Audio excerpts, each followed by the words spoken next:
لا الہ الا اللہ محمد الرسول اللہ، لا الہ الا اللہ محمد الرسول اللہ، لا الہ الا اللہ محمد الرسول اللہ۔ اعوذ باللہ من الشیطان الرجیم، بسم اللہ الرحمن الرحیم۔ ناظرین اکرام، السلام علیکم ورحمۃ اللہ وبرکاتہ۔ پروگرام دینی و فقہی مسائل کے ساتھ ہم آپ کی خدمت میں حاضر ہیں۔ آج کے ہمارے اس پروگرام میں متفرق نوعیت کے وہ سوالات جو آپ نے ای میل کے ذریعے یا بعض اوقات فون کے ذریعے پوچھے ہیں، ان پر ہم انشاءاللہ گفتگو کریں گے۔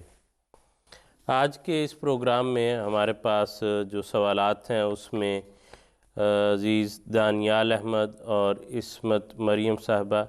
ان دونوں نے ایک اکٹھی ای میل میں ہمیں سوالات بھجوائے ہیں، وہ ہم شامل کریں گے۔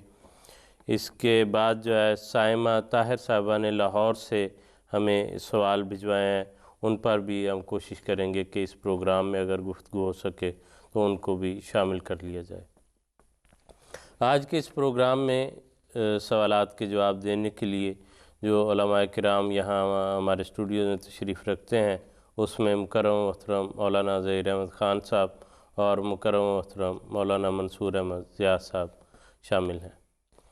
آپ کے سوالات کے ساتھ ہم چلیں گے ان بزرگان کی طرف اور آپ کے سوالات پیش کرتے ہیں۔ آپ اپنے سوال کا جواب آپ سن کے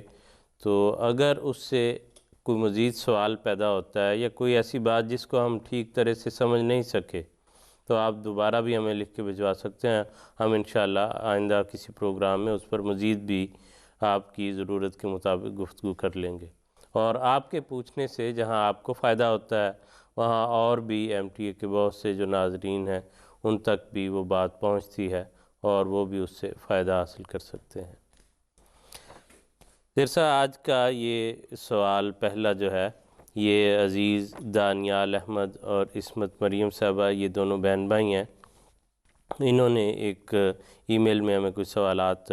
مجھے لگتا ہے اسکول جانے والے بچے ہیں تو ان کے سوالات ہیں، سوالوں سے یہ اندازہ لگا تھا۔ وہ کہتے ہیں کہ ہمارا اور دیگر مسلمان فرقوں کا عید کا دن بسا اوقات یہ بعض اوقات مختلف ہوتا ہے۔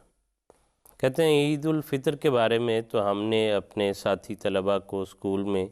سمجھا لیا ہے اپنا پوائنٹ آف ویو کہ کیوں ہوتا ہے یا کس طرح سے ہوتا ہے، لیکن بعض عرب جو ساتھی ہیں بچے ان کے، وہ یہ کہتے ہیں کہ عید الاضحیٰ کا تعلق تو حج سے ہے اور وہ حج کے دوسرے دن منائی جاتی ہے، اور حج چونکہ مکہ میں ہوتا ہے تو لہٰذا عید الاضحیٰ جو ہے وہ تو مکہ کے مطابق ہی منائی جانی چاہیے۔ تو کہتے ہیں اس بارے میں ہماری رہنمائی فرما دیں کہ یہ کس طرح سے اس کا اندازہ لگایا جاتا ہے۔ بسم اللہ الرحمن الرحیم۔ بات اصل میں یہ ہے کہ اگر ہم قرآن کریم کی طرف دیکھتے ہیں تو اس میں واضح طور پہ قرآن کریم میں یہ ارشاد فرمایا گیا کہ لوگ سوال کرتے ہیں چاند کے بارے میں، تو فرمایا کہ ان کو بتا دو کہ یہ چاند جو ہے لوگوں کے وقت معلوم کرنے کا ذریعہ ہے۔ اب وقت معلوم کرنا اس زمانے میں چاند کے ذریعے پتہ چلتا تھا، چاند نکلتا تھا، تاریخ کا اندازہ ہو جاتا تھا۔ اور عید الفطر جس طرح بچوں نے لکھا ہے کہ عید الفطر کا چونکہ مختلف علاقوں میں جو چاند نکلے گا اس کے مطابق عید منائی جاتی ہے، اسی طرح یہ پہلی بات یہ کہ کہیں پہ کسی احادیث کی کسی کتب میں کہیں حضرت صلی اللہ علیہ وسلم کا ایسا ارشاد موجود نہیں ہے کہ عید الفطر کے لیے تو یہ حکم ہے لیکن عید الاضحیٰ کے لیے حکم نہیں ہے، اور عید الاضحیٰ کے متعلق کہیں حضرت صلی اللہ علیہ وسلم کا یہ بھی ارشاد موجود نہیں ہے کہ عید الاضحیٰ کو حج کے ساتھ منایا جائے۔ حج میں یہ درست بات ہے کہ عید الاضحیٰ 10 ذی الحج کو ہم مناتے ہیں اور ان ایام میں مکہ میں حج ہو رہا ہوتا ہے، لیکن اس کے ساتھ یہ بھی مد نظر رہنا چاہیے کہ حاجی جو ان دنوں مکہ میں حج کر رہے ہوتے ہیں، جو حج کے ایام میں سے گزر رہے ہوتے ہیں، وہ تو عید کوئی نہیں مناتے، نہ عید کی نماز پڑھی جاتی ہے، نہ وہاں پہ کوئی اس طرح عید کا الگ 10 کو خطبہ ہوتا ہے، ان کے اپنے حج کی جو اپنے مناسک ہیں وہ ادا کیے جاتے ہیں۔ تو سب سے پہلی اور بنیادی بات یہ ہے کہ کہیں پہ ایسی وضاحت موجود نہیں ہے۔ دوسری بات اس میں یہ یاد رکھنی چاہیے کہ حضرت صلی اللہ علیہ وسلم نے جب خود حج پہ تشریف نہیں لے کے گئے، مثلا ہجرت کے بعد حضور صلی اللہ علیہ وسلم نے 10 سال مدینہ میں گزارے ہیں، اور اس میں صرف 1 سال کے لیے جو آخری سال تھا حضور کی وفات سے پہلے، اس پہ حضور حج پہ تشریف لے گئے۔ باقی عیدیں حضور نے عید الاضحیٰ مدینہ میں رہ کر منائیں، اور کہیں پہ یہ نہیں آتا، کہیں پہ یہ وضاحت موجود نہیں ہے کہ حضرت صلی اللہ علیہ وسلم نے چاند کے بارے میں یہ فرمایا ہو کہ یہ پہلے پتہ کر لیں کہ مکہ میں کس وقت چاند نکلا، کس دن نکلا، اس کے مطابق ہم منائیں، بلکہ مدینہ میں جو چاند نکلتا تھا اس کے مطابق حضور عید مناتے تھے، 10 ذی الحجہ مناتے۔ اس میں یہ بھی قابل بات کی واضح ہو جانا چاہیے کہ اس میں کوئی شک نہیں ہے کہ مدینہ اور مکہ کا اگرچہ 200-250 میل کا فاصلہ ہے، لیکن وہ سطح زمین ایسی ہے وہاں پہ مطلع ایک ہی ہے۔ لیکن اس کے باوجود کہیں پہ یہ حضرت صلی اللہ علیہ وسلم نے خاص طور پہ یہ نہیں فرمایا کہ پہلے پتہ کر لیں کہ مکہ میں بھی چاند نکل آیا کہ نہیں۔ تو یہ بڑی بنیادی بات ہے۔ اب جو ان بچوں نے بھی جس کا ذکر کیا ہے کہ عید الفطر کے متعلق ہم مانتے ہیں اور احادیث میں یہ موجود ہے، اور حضرت صلی اللہ علیہ وسلم کے ایک بڑے صحابی جنہوں نے حضرت صلی اللہ علیہ وسلم کے ساتھ بچپن سے تربیت پائی، حضور کی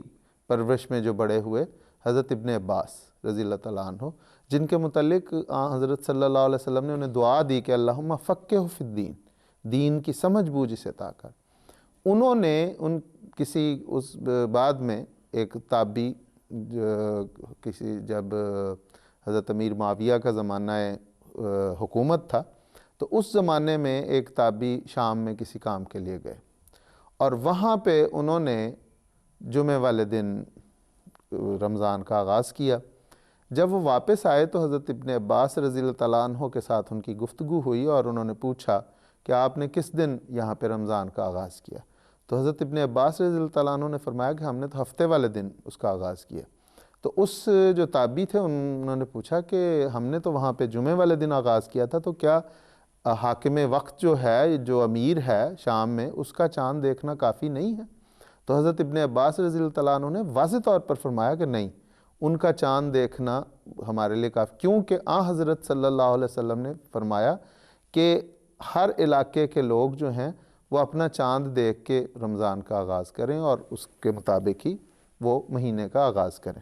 اب اس میں اس حدیث کے متعلق جو علماء جن کتب میں یہ حدیث آئی ہے، مثلا صحیح مسلم جو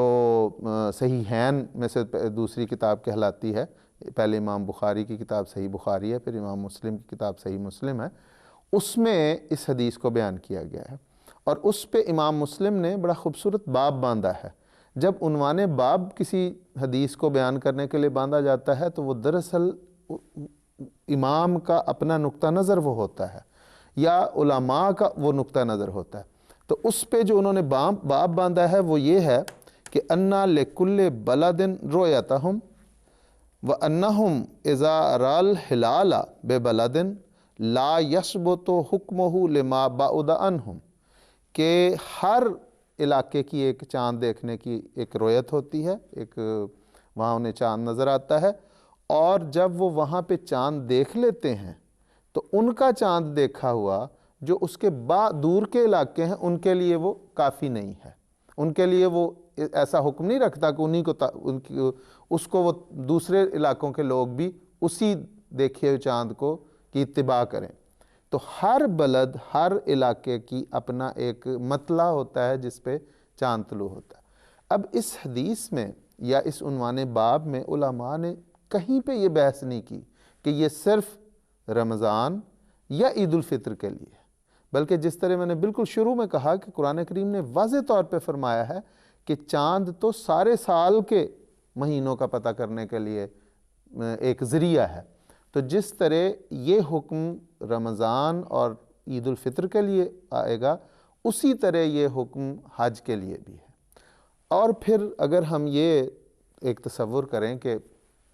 اس تاریخ، جس تاریخ کو 10 ذی الحج مکہ میں ہے، اس تاریخ کو ساری دنیا میں عید الفطر کی، عید الاضحیٰ منائی جائے، تو پھر صرف تاریخ کیوں؟ پھر وہ وقت کیوں نہیں کہ جو وہ چاشت کا وقت وہاں پہ ہے، اس وقت پھر ساری دنیا میں منائی جانی چاہیے؟ وہ پھر کسی جگہ پہ لوگ سو رہے ہوں گے، کسی پہ جاگ رہے ہوں گے، کسی میں آدھی رات ہوگی، اور ایک عجیب سی ایسی کیفیت لوگوں کے لیے پیدا ہو جائے گی جس کے متعلق کہتے ہیں کہ تکلیف ما لا یطاق، ایسی تکلیف جس کی طاقت نہیں لوگ رکھتے۔ اور قرآن کریم نے اسلام تو شریعت تو یہ کہتا ہے کہ الدین یسر، آسانی کا نام ہے، یسروا ولا تعسروا، آسانیاں پیدا کرو، تو یہ تو مشکل پیدا کرنے والی بات ہوگی۔ اور پھر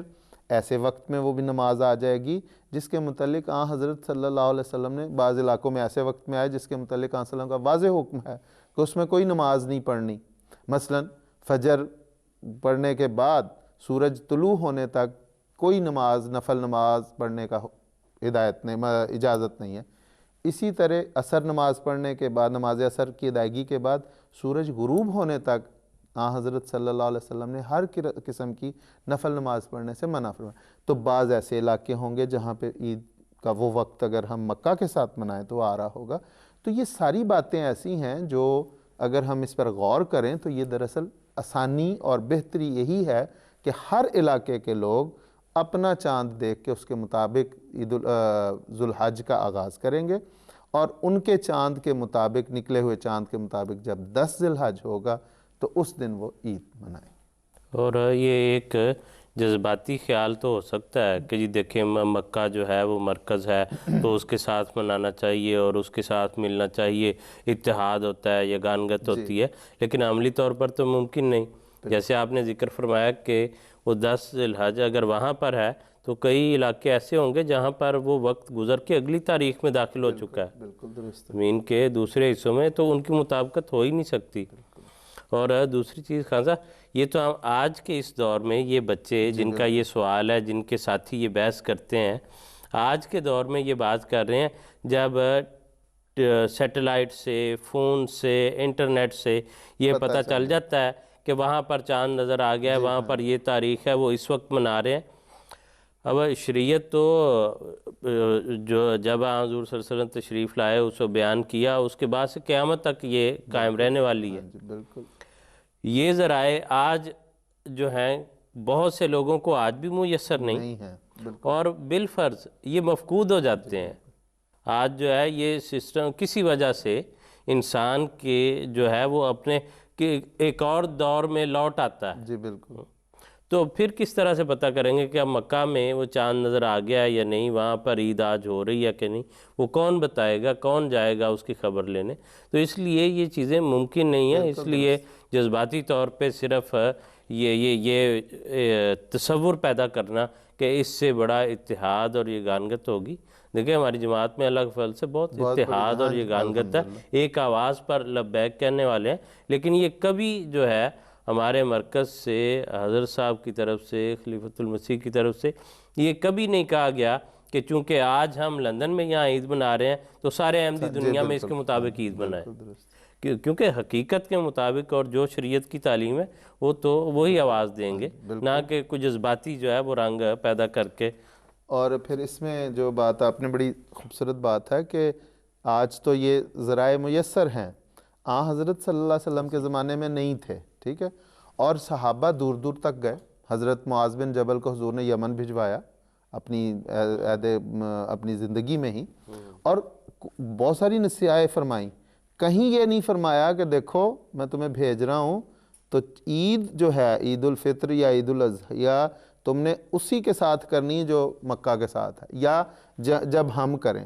کیونکہ یہ چیزیں ممکن ہی نہیں تھی،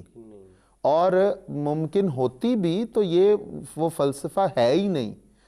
وہی جو حضور صلی اللہ علیہ وسلم نے اصول دے دیا، سہولت کا اصول، کہ ہر علاقہ اپنے مطابق جب اس کا چاند نکلے، چونکہ یہ ساری اسلامی عبادات، اسلامی تہوار جو ہیں وہ چاند کے ساتھ منسلک ہیں، تو اس لیے بڑی آسانی جہاں پہ وہ چاند دیکھے ہر جگہ دیکھے گا نا. یہ اس زمانے کے اس لحاظ سے چاند تو آج کی موجودہ جو لیٹسٹ ذرائع ابلاغ ہے اس کے مطابق ہی تھا نا. جب چاند نکلتا تھا تو ساری دنیا دیکھ لیتی تھی اور اس علاقے کے سارے لوگ دیکھ لیتے تھے. اس لیے یہ بات آپ کی درست ہے کہ یہ تو ذرائع اب ہیں جس پہ یہ سوچ سکتے ہیں کہ اچھا جی وہ امریکہ میں چاند نکلا ہے, اس وقت تو نہیں پتہ چلتا تھا. ایک اس حوالے سے میں عرض کروں گا, ایک بڑی عجیب و دلچسپ بات یہ ہے کہ اگر مکہ کو فالو کرنا ہے تو سوال یہ ہے کہ آپ کس چیز کو فالو کریں گے. دیکھیں عید کو آپ نے فالو کرنا ہے تو نماز عید تو وہاں پہ ادا ہی نہیں ہوتی, کہ یا تو نماز عید وہاں پہ ادا ہو, خطبہ ہو نماز عید کا, پھر تو کہا جا سکتا ہے کہ بھئی چونکہ مکہ میں عید, پھر بھی نہیں کہا جا سکتا لیکن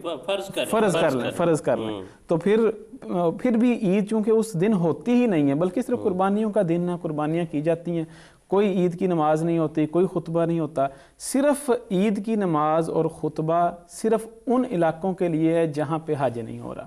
مکہ کے لیے نہ عید ہے اور نہ ہی اس کا عید کے روز جو نماز پڑھی جاتی ہے, نہ خطبہ ہے. البتہ مدینہ میں رہتے ہوئے یہاں حضرت صلی اللہ علیہ وسلم نے ہمیشہ عید منائی, عید کا خطبہ بھی ہوا اور اس کے بعد قربانیاں بھی ہوا کرتی ہیں. تو فالو کس کو کریں؟ پھر اگر دیکھا جائے تو محض اس کو تو نہیں فالو کیا جا سکتا. پھر یہ ایسی بحث ہے کہ یہاں رکنے والی نہیں ہے. پھر وہ کہیں گے کہ جی نمازوں میں بھی اس میں فالو کرو, جمعے میں بھی فالو کریں. وہ اوقات تو وہاں بھی لاگو ہوتے ہیں نا کہ ہر چیز کے اوقات مقرر ہے. پھر ایک چیز جو ہے اس کو کس اصول پر پک کریں گے ہم دین میں سے کہ جی صرف اس کو لے لیں اور باقی کو چھوڑ دیں. اس لیے اصولی بات جو ہے اس کے مطابق ہمیں چلنا پڑے گا. اگر حضور صلی اللہ علیہ وسلم نے کوئی ایسی بات فرمائی ہوتی تو اس کی کوشش کرتے, لیکن کوئی ایسی بات شریعت اسلام میں ہے نہیں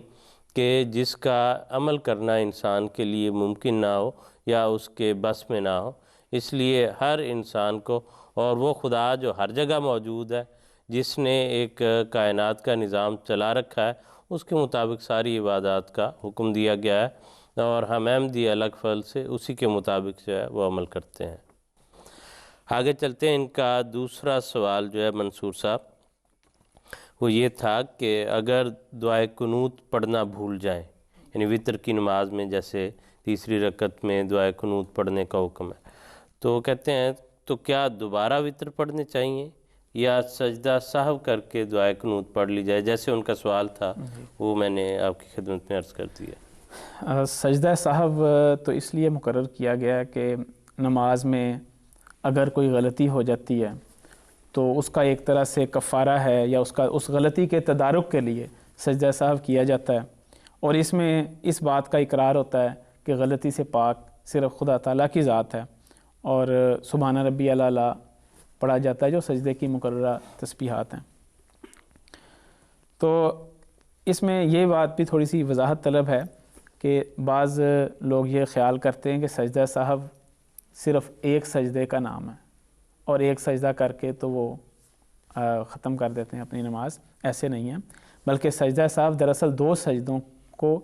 ادا کرنے کا نام ہے جو آخر میں ادا کیے جاتے ہیں غلطی کے تدارک کے طور پر. تو اس سوال کا جواب دینے سے قبل تھوڑا سا ہمیں یہ سمجھ لینا چاہیے کہ سجدہ سہو کن موقعوں پر ہوتا ہے, تاکہ اس حوالے سے پھر یہ سمجھنے میں آسانی ہو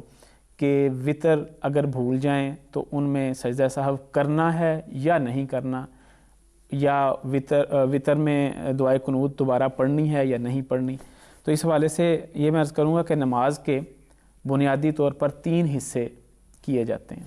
3 اہم حصے ہیں. پہلا حصہ فرائض نماز کہلاتا ہے. فرائض نماز میں رکعات کی تعداد ہیں, قیام ہے, اور اس کے بعد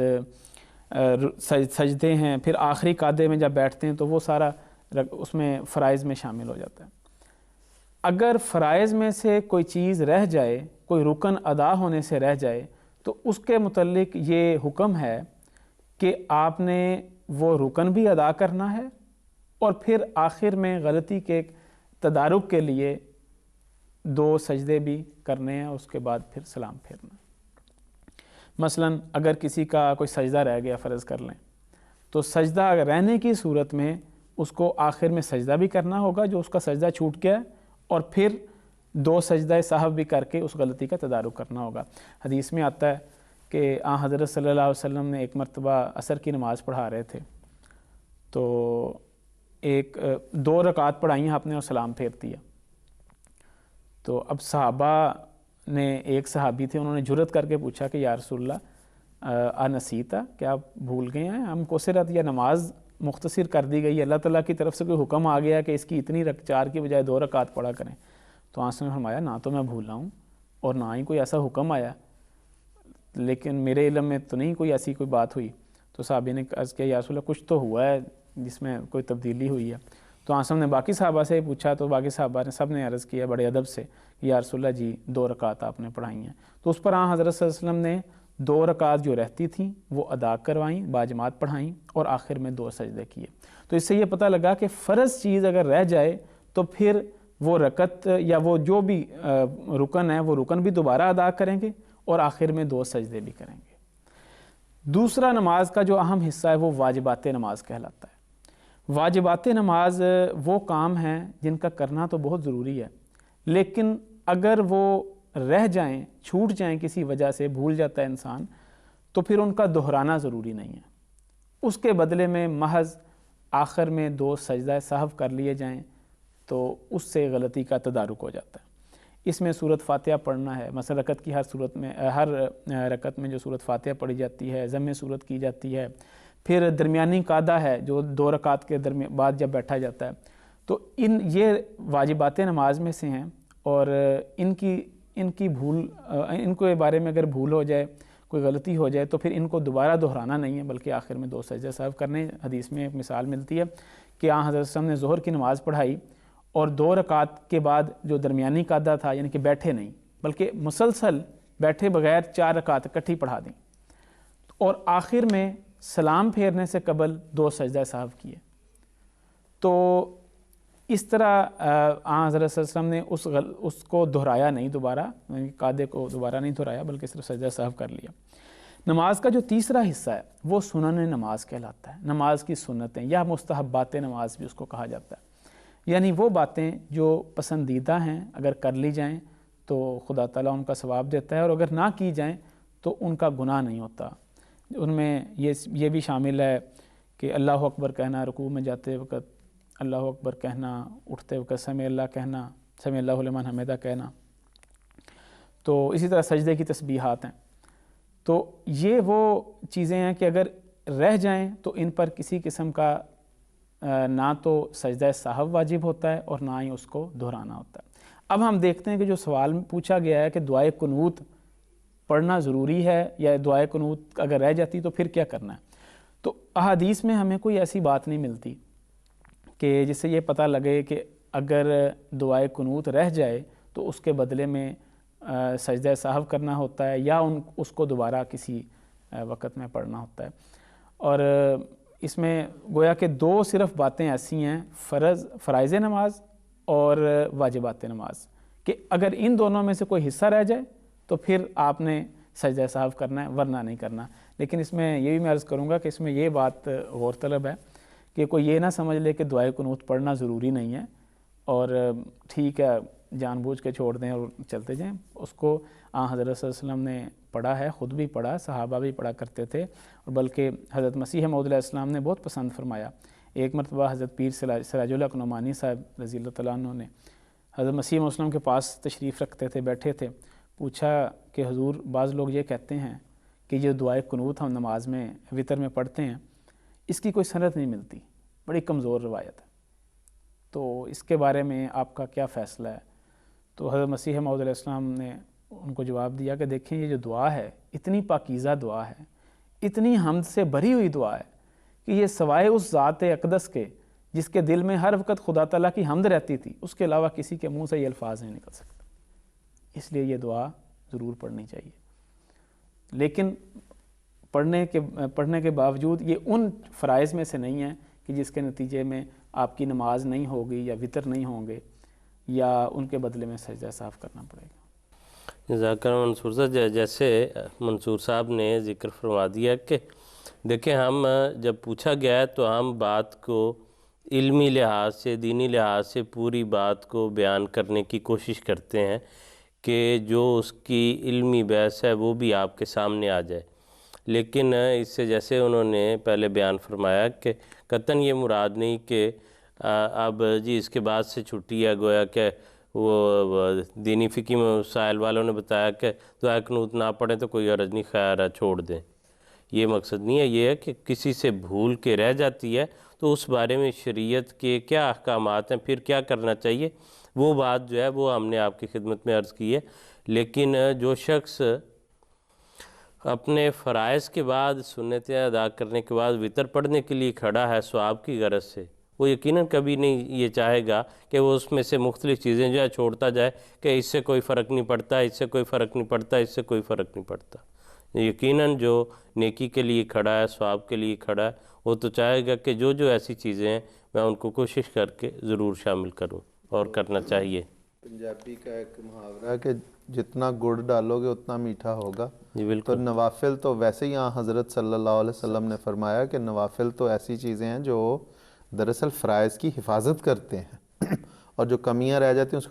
اس کو تو جتنا زیادہ سے زیادہ ہو سکے اس کو پورا اس کو سنوار کر ادا کرنا چاہیے. اور جس طرح آپ نے کہا کہ اس سے یہ مراد نہیں ہے کہ اب وہ پڑھنا ہی چھوڑ دے، بلکہ یہ تو اس بندے کے لیے بتایا جا رہا ہے کہ جو بھول گیا تو اب اس کا کیا تدارک ہے. مجبوری کی صورت میں تو اس پہ کیا حکم لاگو ہوتا ہے. بہرحال جی آگے چلتے ہیں. اگلا سوال جو ہے یہ بھی انہی عزیز دانیال احمد اور عصمت مریم صاحبہ کے ای میل میں تھا. تو انہوں نے خان صاحب یہ سوال پوچھا ہے، کہتے ہیں کہ اگر لجنہ اپنے اجلاس میں باجماعت نماز پڑھنا چاہے تو کیا ان کے لیے اقامت کہنا ضروری ہے؟ احادیث میں جو اس بارے میں ہدایت ہمیں ملتی ہے وہ حضرت صلی اللہ علیہ وسلم کے الفاظ اس طرح ہیں. حضور نے فرمایا کہ لیسا علی النساء اذان ولا اقامت، کہ عورتیں اگر نماز پڑھنا چاہیں تو ان پہ نہ تو اذان ہے اور نہ اقامت ہے. اور یہ احادیث کی کتاب سنن الکبریٰ للبیہقی کتاب الصلاۃ میں موجود ہے. اور اس میں یہ ہے حضور صلی اللہ علیہ وسلم کا ایک واضح ہدایت. اب اس کے ساتھ ایک اور بھی ہمیں واقعہ ملتا ہے. حضرت صلی اللہ علیہ وسلم کے مدنی دور کے آغاز میں حضور کی ایک صحابیہ تھی، حضرت ام ورقہ بنت عبداللہ بن نوفل انصاری صحابیہ تھیں اور پڑھی لکھی تھی، قرآن کریم کا علم جانتی تھی اور بڑی عبادت گزار خاتون تھی. انہوں نے حضرت جب حضور بدر کے لیے نکلنے لگے تو انہوں نے حضور صلی اللہ علیہ وسلم کی خدمت میں عرض کی کہ حضور مجھے بھی جنگ پہ جانے کی اجازت دیں، میں بھی آپ کے ساتھ شامل ہوں گی اور میں وہاں پہ زخمیوں کو سنبھال لوں گی، پانی پلاؤں گی، جو نرسنگ کا کام ہے وہ کروں گی. تو حضور صلی اللہ علیہ وسلم نے کچھ حالات بھی ایسے تھے، اور ویسے بھی حضور صلی اللہ علیہ وسلم نے اس وقت خواتین کو اجازت نہیں دی، نہ ایون کے بعد میں نرسنگ کے لیے خواتین شامل ہوتی رہیں. حضرت عائشہ رضی اللہ تعالیٰ عنہ، حضرت ام سلیم رضی اللہ تعالیٰ عنہ کے متعلق آتا ہے کہ بعد کی جنگوں میں شامل ہوئے. لیکن لگتا ہے کہ وہ حالات ایسے تھے کہ اس میں حضور صلی اللہ علیہ وسلم نے کسی خاتون کو لے کے جانا مناسب نہیں سمجھا، اس کی احترام، اس کی ادب کے حفاظت کے پیش نظر. بہرحال تو حضور صلی اللہ علیہ وسلم نے حضرت ام ورقہ رضی اللہ تعالیٰ عنہ کو فرمایا کہ آپ گھر میں بیٹھی رہیں تو آپ کو یہیں پہ شہادت کا مرتبہ مل جائے گا. اور کہتے ہیں کہ پھر ان کا نام بھی شہیدہ پڑ گیا کہ حضور صلی اللہ علیہ وسلم نے ان کو شہید کہہ دیا تو بس شہیدہ ہی ہیں. وہ کہتی ہیں کہ انہوں نے بعد میں کسی وقت حضرت صلی اللہ علیہ وسلم کی خدمت میں عرض کی کہ حضور میں چاہتی ہوں کہ اپنے گھر میں کچھ خواتین ہم اکٹھی ہوتی ہیں تو ہم نماز باجماعت پڑھ لیا کریں، تو اگر حضور اجازت دیں تو ہم وہاں پہ اذان کا انتظام کرنا چاہتے. تو حضور نے انہیں تو خواتین کو اذان دینے کی اجازت نہیں مرمت فرمائی، بلکہ ان کی اس خواہش کے پیش نظر کسی مرد ایک بڑی عمر کے مؤذن کو وہاں مقرر کر دیا جو ان کے اذان دے دیتا تھا، اور جو ارد گرد کی خواتین تھیں ان کو پتہ چل جاتا تھا تو وہ آ جاتی تھیں تو وہ نماز پڑھ لیتی تھی. تو اس میں حضور صلی اللہ علیہ وسلم نے پھر بھی ایک اجازت کے باوجود بھی خواتین کو اذان دینے کی اجازت نہیں دی، بلکہ اس مرد کو اجازت کہا کہ اس کی اذان دے دیا کرے۔ تو یہ جہاں تک مسئلے کا تعلق ہے تو یہی ہے کہ حضور صلی اللہ علیہ وسلم نے فرمایا کہ اگر خواتین اکٹھی ہوں تو انہیں اذان اور اقامت کی ضرورت نہیں ہے۔ اور اس میں حکمت یہ ہے کہ دراصل نماز باجماعت کا حکم جو ہے وہ مردوں کے لیے، عورتوں کے لیے یہ ہے کہ وہ اپنے گھر میں اکیلے کے لیے نماز پڑھ لیں تو انہیں اتنا ہی درجہ ملے گا، اتنا ہی ثواب ملے گا جو مرد باہر جا کے باجماعت مساجد میں نماز سینٹرز میں نماز ادا کرتے ہیں، اتنا ہی ثواب ان عورتوں کو گھر میں مل جائے۔ اس لیے انہیں غیر معمولی تکلف کرنے کی ایک ایسی تکلیف میں نہیں ڈالا جو ان کے لیے مشکل ہو سکتی ہے۔ تو اس لیے غالباً یہ وجہ ہے کہ اذان اور اقامت اسی لیے کہی جاتی ہے کہ اذان اس لیے کہی جاتی ہے کہ لوگوں کو اعلان کی بتایا جاتا ہے کہ اب نماز کا وقت ہو گیا ہے، آ جائیں۔ اور جب اقامت اس لیے کہی جاتی ہے کہ اب نماز بالکل کھڑی ہونے لگی ہے، کھڑے ہو گئے، امام پہنچ گئے ہیں، لوگ کھڑے ہو گئے ہیں، اب تکبیر ہونے لگی ہے، اس لیے جس میں شامل ہیں فوراً ہو جائے۔ تو یہ دونوں باتیں جو ہیں دراصل نماز باجماعت کی اہمیت کے پیش نظر اس کے اعلان کے لیے، اور چونکہ نماز باجماعت خواتین پر فرض نہیں ہے اس لیے ان کے لیے یہ چھٹی دی کہ اگر انہوں نے نماز پڑھنی، اگر کہیں لجنہ اکٹھی ہوتی ہیں تو بغیر اذان کے بغیر اقامت کے پڑھیں گی وہ۔ لیکن اس میں ایک اور بھی چھوٹی سی بات ہے کہ بعض اوقات لجنہ زیادہ ہوتی ہیں تو وہاں پہ ان کو بتا دیا جائے کہ اب نماز کھڑی ہونے لگی، اب آ جائیں نماز۔ تو یہی ایک اقامت کا جو فائدہ ہے وہ اس طرح بھی ہو سکتا ہے کہ ان کو اطلاع دے دی جائے کہ اب نماز ہونے لگی، اب آ جائیں۔ تو مسئلہ یہی ہے کہ ان پہ حضور صلی اللہ علیہ وسلم کا واضح ارشاد ہے کہ خواتین نہ اذان دیں گی نہ اقامت کہیں گی۔ یعنی جیسے آپ نے بیان فرمایا کہ جب وہ حکم جس کی خاطر وہ لوازمات ہیں، جی بالکل، اذان یا اقامت جس چیز کے لوازمات ہیں، جب وہ حکم لاگو نہیں ہوتا تو وہ لوازمات جو ہیں وہ بھی لاگو نہیں ہوتے۔ تو اس لیے وہ اور اس سے بعض علماء نے فقہاء نے یہ بھی نکالا ہے کہ اگر کسی جگہ پہ ایک مرد نماز پڑھانے والا ہے اور ساتھ خواتین ہیں، گھر کی خواتین ہیں، تو اس صورت میں بھی انہوں نے یہاں تک احتیاط کی ہے کہ جو مرد ہے جس نے امامت کروانی ہے وہ خود ہی اقامت کہہ لے، اور بلکہ یہاں تک کہ اگر اذان کی ضرورت ہے تو وہ خود ہی اذان دے، خود ہی اقامت کہہ لے، اور پھر اس کے بعد خود ہی امامت کروائے۔ اس میں بھی فقہاء نے اس چیز کو نہیں رکھا کہ خواتین اقامت کہیں یا اذان کہیں، اور غالباً اس کے پیچھے وہی حکمت ہے جو حضرت صلی اللہ علیہ وسلم نے ایک موقع پر فرمایا کہ اگر نماز باجماعت ہو رہی ہے تو تم میں سے اگر کسی کو معاملہ پیش آ جاتا ہے، امام کو غلطی لگ جاتی ہے، تو مرد مقتدی جو ہیں وہ سبحان اللہ کہیں، وہ بول سکتے ہیں، لیکن عورتوں کے متعلق فرمایا کہ وہ نماز میں بھی نہ بولیں، اس سے کئی قسم کی قباحتیں پیدا ہونے کا اندیشہ ہوتا ہے، اس لیے انہیں بولنے کی اجازت نہیں دی، بلکہ فرمایا کہ اگر انہوں نے کسی بات کی طرف امام کو توجہ دلانی ہے تو وہ پھر ہلکی سی تالی کلیپنگ کر دیں تاکہ امام کو پتہ چل جائے کہ کوئی مسئلہ ہوا ہے۔ تو یہ اس کی وجہ سے غالباً علماء اس طرف گئے ہیں کہ اگر اذان اور اقامت کہنی پڑے تو وہ بھی مرد خود ہی کہے گا، عورتیں نہیں کہیں گی۔ جی بالکل ٹھیک ہے خانہ، جزاکم اللہ حسن الجزا، دونوں بزرگان کا بہت شکریہ۔ آج کے ہمارے پروگرام کا وقت اپنے اختتام کو پہنچتا ہے۔ جو آئندہ پروگرام میں ہم کوشش کریں گے، جو سوالات پہلے میں نے ذکر کیا تھا کہ سائمہ طاہر صاحبہ لاہور سے، ان کے ای میل کے ذریعے کوئی سوالات تھے دو، ان پر اس مرتبہ تو نہیں بات ہو سکی، اگلے پروگرام میں انشاءاللہ ہم شامل کریں گے۔